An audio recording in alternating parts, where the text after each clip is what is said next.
Le chirurgien n'est pas encore là, mais les préparatifs ont déjà commencé. Cette énième victime de Huracan va devoir passer sur le billard, parce qu'elle sait absolument tout péter, et que ça fait pas du bien. Jean-Grégoire Grandpierre de la Feuille de Tilleul s'en souvient. Quel nom de merde il a celui-là? Oui, j'ai déjà fait Huracan. C'est vrai que c'est de la merde. Mais c'est vrai que chaque fois que quelqu'un le fait, il finit souvent au blanc. C'est vraiment pas bien. Regarde Jean-Greg, je fais du surfboard avec son sang. Oh putain, tu es con, Babette. Ça, c'est ma Babette. C'est une sacrée cagole, celle-là.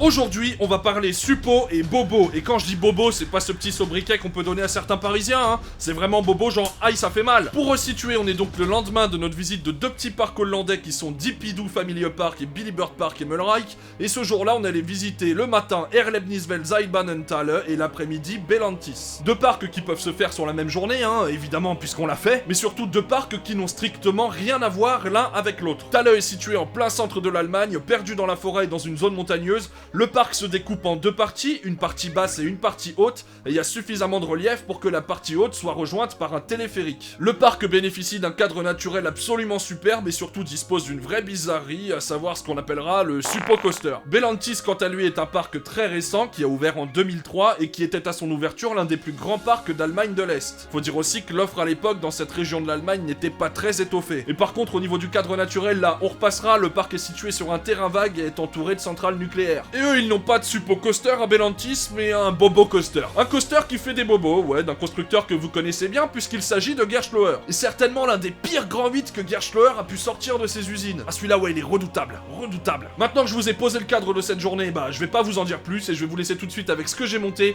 et ce que j'ai photographié. C'est dans un cadre bucolique que nous amène la première étape de la journée, Erlebniswelt Zeilbahnenthalle, se situant dans une zone montagneuse et en pleine forêt. Le parc se découpe en deux parties. La première se situant au pied du village de Thalle et la seconde plus haut dans la montagne. Pour la rejoindre, il faut d'ailleurs prendre un téléphérique qui se traduit par Seilbahnen en teuton. Tout s'explique. C'est donc par la première partie du parc que nous commençons. Elle propose une bonne dose d'attraction aiguë, à savoir un Luna Loop qu'on aura bien évidemment fait, parce qu'il faut bien se mettre en condition après le petit-déj, un skydive dont je n'ai pas de photo, un motor Schaukel qu'on aura aussi fait, et un nautic jet que, je vous le donne en mille, on aura aussi fait. La panoplie ne serait pas complète sans le premier crédit aiguë du trip, un Butterfly du nom de Butterfly. Bah ouais, ça fait plus et on ne lui demande pas franchement plus. Chose assez inédite à Thalle, c'est le fait de ne comporter non pas qu'un Vigand, mais deux crédits du constructeur connu pour ses Alpine Coasters. Vous aurez donc deviné parce que vous êtes perspicace que dans les deux crédits restants, il y a donc un Alpine. Mais qu'en est-il du second? Du doux nom de Hexenbesen, qu'on appellera plutôt Suppositoire The Ride ou Suppo Coaster, Insérez le suppositoire ou l'embout du flacon de lavement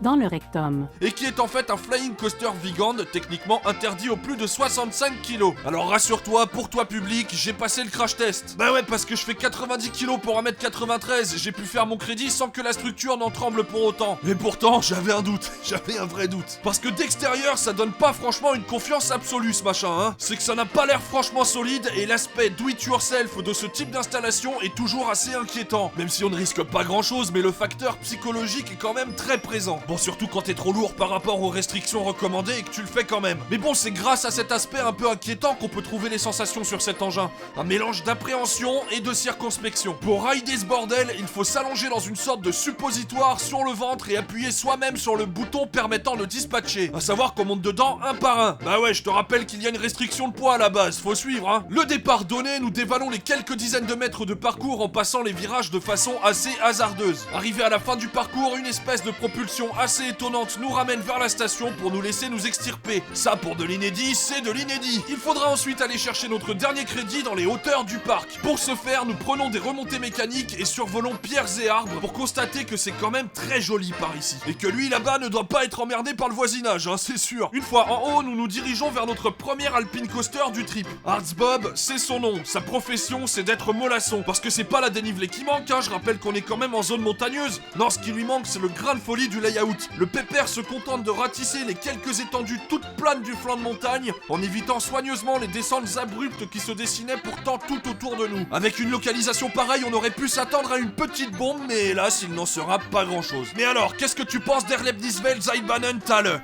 Bah déjà, c'est très joli. Le cadre naturel fait absolument tout le charme du site, et c'est avec grand plaisir que l'on progresse aussi bien dans les parties basses que hautes du parc. Les installations sont spartiates, mais là n'est pas le problème. Le problème, c'est certainement ce qui aurait dû être leur atout majeur, c'est-à-dire l'alpine. Parce qu'autant pour le flying, on n'envisageait pas autre chose qu'une attraction anecdotique, même si marrante à faire, autant l'alpine avait un vrai potentiel. Dommage qu'ils aient été à ce point timides. Du coup, il va sans dire que Thale manque d'une attraction qui sorte du lot, et qu'au jour d'aujourd'hui, le déplacement ne vaut que pour les crédits et pour le cadre démentiel. C'est déjà ça. Notre deuxième destination du jour se trouve à 2 heures de Thale, dans le sud de Leipzig. Bellantis est un parc assez méconnu et comportant 2 crédits. Drachenried, un bobsled Gerschlauer des familles et un Eurofighter Custom, toujours de chez Gerschlauer, ouvert en 2010. Première impression en arrivant sur le parc, qu'est-ce que c'est que cette entrée? Ils ont voulu faire un truc design, mais c'est méchamment daté alors que ça n'a que 9 ans. Et ça prend une place dingue pour 4 tourniquets et 2 caisses, hein. Mais soit. Deuxième impression, tout est situé autour du lac. Et c'est moi ou ça fait putain de vide ce bordel? Oh les gars, ils ont laissé 100 mètres entre chaque attraction, chacune posée au milieu d'un bac à sable avec du gazon autour et roulé jeunesse. Ça fait vraiment penser à un type qui essaie de combler les trous de sa calvitie naissante avec le peu de cheveux qui lui reste. Genre, mais regardez-moi cette pyramide. Elle est posée au milieu de quoi, franchement? Mais regardez ça.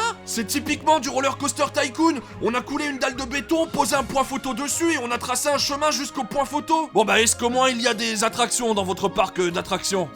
Auriez-vous par hasard projeté d'avoir des dinosaures dans votre parc à dinosaures, hein? Bon allez, commence pas à râler, on a fait que 15 mètres dans le parc et on va lui laisser le bénéfice du doute. Toujours est-il que la première impression est souvent la bonne. Juste à gauche de l'entrée, il y a un gros machin orange qui nous fait de l'œil, donc qu'est-ce qu'on attend? Et ce gros machin orange, c'est Huracan, l'Eurofighter Custom pondu par Gerschlauer. Pas de fil en ce jour de non-influence en plein été du coup, hein, mais pas étonnant parce qu'il y avait une dizaine de voitures sur le parking. Du coup, bah nous arrivons directement dans la gare, plutôt mignonne, mais sans extravagance. Les trains sont joliment thématisés, on constate néanmoins qu'ils sont pourvus de ces saloperies infâmes de harnais Gerschlauer. Bon mais Anubis aussi, et pourtant c'est très bien Anubis. Bon bah ok, on fera l'impasse alors, tant pis. En revanche, ce qu'on n'avait pas prévu, mais alors pas du tout, c'est qu'il tabasse sa race, ce salopard de Huracan. Finish him! Fatality. Mais genre à chaque creux, à chaque virage, à chaque inversion, c'est la foire aux torgnoles.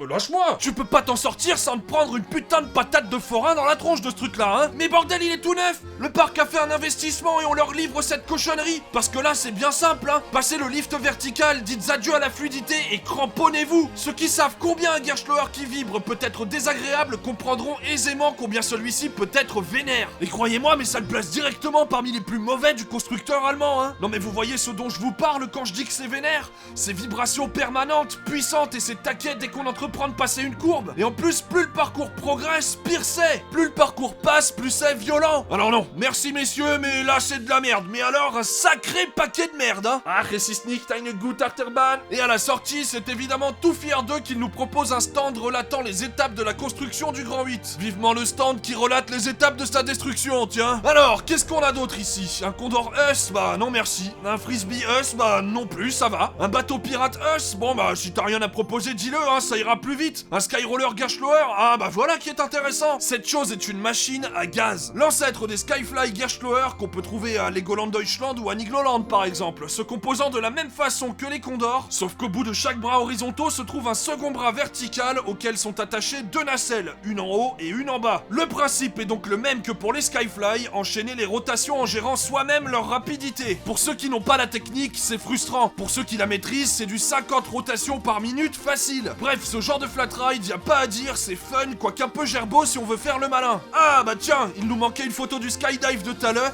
et bien voici celui de Bellantis pour votre plus grand plaisir. Nous nous retrouvons maintenant à côté du bobsled Gerschlauer, j'ai nommé Drachenried. Décidément, on va se taper tout le catalogue Gerschlauer aujourd'hui. Celui-ci s'élève dans la zone la plus soignée du parc, et pour le coup, cette zone est franchement pas mal. La théma du coaster est plutôt chouette, avec une petite gare qui fait certes carton-pâte mais qui a du charme. De même pour le dragon hyper kitsch mais néanmoins charmant que l'on traverse dans la longueur burger. Une ingestion par la bouche et on ressort par son oignon, rien de plus naturel. Du côté du Grand 8 en lui-même, y a pas à dire, c'est décidément une valeur sûre ce genre de coaster.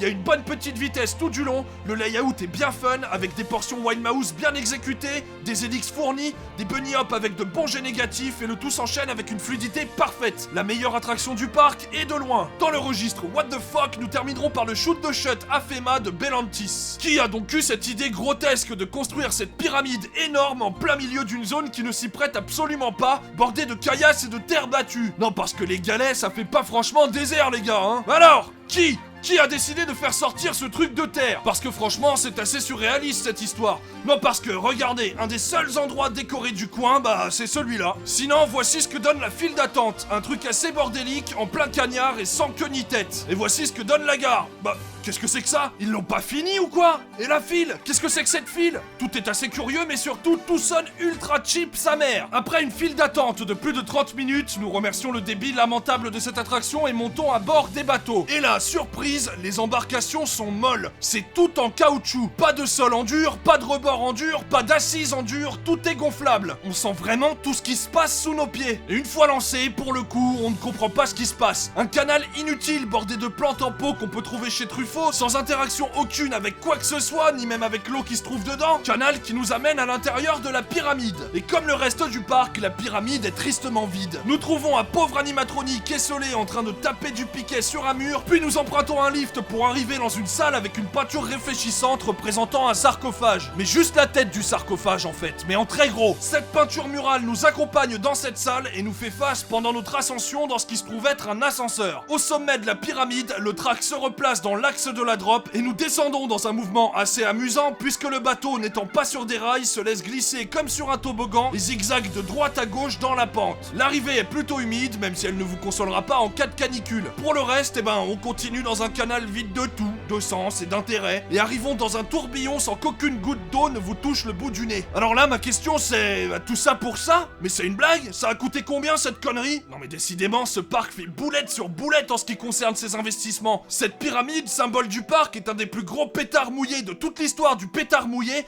plus encore que Mystery Castle, c'est dire. Bon je vous rassure, on n'ira pas jusqu'à noyer notre chagrin là-dedans, même si c'est vrai que ça a l'air plutôt fun. Ouais, ça a l'air franchement fun, ouais. Pour combler notre frustration, nous retournons dans la zone la plus mignonne du parc, près de Drarenrit, où nous mangerons une crêpe avant de faire quelques photos et de mettre les voiles. Nous constaterons alors que la zone très mignonne où nous nous trouvons est tout à fait unique dans le parc et que pour le reste, c'est le vide intersidéral. Bah ça donne quelque chose de presque artistique, ouais, de minimaliste. Oui, mais c'est certainement pas volontaire, donc merci de revoir les plans et d'engager un véritable ergonomiste. Et ouais, des bons park designers, j'en aurais 2-3 à vous proposer si vous voulez, hein. Rien n'est vraiment moche, mais tout est vide et on a du mal à comprendre le concept. Le parc est tellement abscon qu'on croirait que ce truc au loin fait partie de Belantis. Allez, je me permets de refaire cette comparaison une dernière fois, mais ce parc fait vraiment penser à Roller Coaster Tycoon. On met un chemin goudronné, on met des attractions autour d'un lac, chacune séparée de 100 mètres, on met 3 arbres de ci, de là, et on laisse bien sûr le gazon présent par défaut. Il y a du boulot pour que Belantis devienne une destination intéressante, mais alors beaucoup de boulot. La route sera longue, messieurs. Il est temps pour nous de faire une photo de la fine équipe et de nous diriger vers nos quartiers. Et je tiens à vous dire qu'en ce qui concerne la visite du lendemain, on va trouver un grand 8 qui déboîte, mais alors vraiment de l'excellente cam. Et ouais, pour notre visite du lendemain, on allait vraiment tomber sur un putain de grand 8, mais c'était pas le cas de cette visite-là, hein. Ouais, pour faire Huracan, faut y aller avec le protège-dents et l'équipement de footballeur américain, là. Parce que vous pouvez me croire, mais quand je vous dis qu'il tabasse, c'est vraiment qu'il tabasse, hein. Et ouais, parce qu'un mauvais coaster Gerschlauer, c'est vraiment virulent, hein. Avec leur harnais, là, on dirait une espèce de blindage, mais qui vient te maltraiter dans tous les sens. Ah ouais, non, celui-là, tu le fais une fois et tu t'en souviens de toute ta vie, hein. Mais entre nous, y a quoi à Belantis? Y a Huracan, mais tu vas le faire une fois et puis tu vas t'en souvenir. Y a le Skyroller Gerschlauer, y a leur shoot de shot dans la pyramide, mais qui est absolument inoffensif.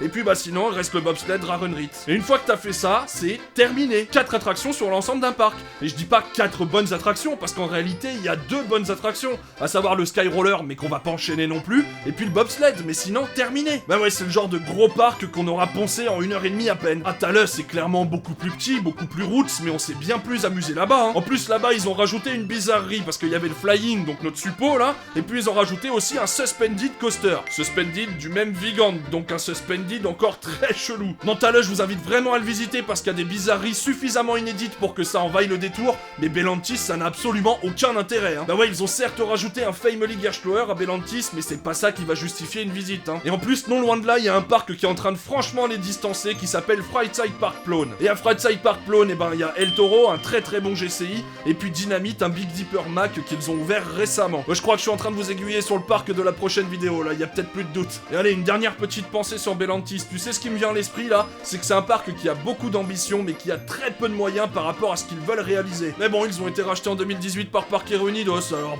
ouais, on verra ce que ça donne. Il est temps pour moi de clôturer cette vidéo sur Erlebniswelt Seilbahnenthalle et Bellantis. J'espère évidemment qu'elle vous a plu. Si vous découvrez cette chaîne avec cette vidéo et qu'elle vous a plu, n'hésitez pas à vous abonner. Et pour tous les autres, évidemment, si la vidéo vous a plu, c'est le pouce bleu qui va bien. Et jusqu'à la prochaine vidéo qui sera consacrée à un parc très sympathique. Là, je me suis grillé, donc maintenant je peux le dire, c'est Freizeit Park Plone.